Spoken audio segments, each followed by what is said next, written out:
আসসালামু আলাইকুম, কেমন আছো? আশা করি সকলে অনেক ভালো আছো। আজ আমি কচু ইলিশ রান্না করব। মাসি শাশুড়ি রান্না করবে। আমি এই তো সব জোগাড় করে দিলাম, উনি রান্না করছে। প্রথমে কচুটা মাছটা ভেজে নেওয়া হয়ে পেঁয়াজ টিয়াজ দিয়ে দিল। দেওয়ার পরে এই তো উনিও কিছু বলতে চায়। আমি অরিজিনাল ভয়েসটা দিয়ে দিচ্ছি।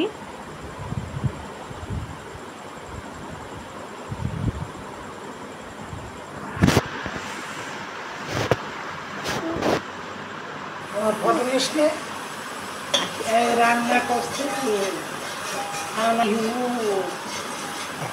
मछली और दीदी के बना रही वो खाना मजा होगा। वो बढ़िया खाना बना रही और भी देकर हिंसा मछली देखे।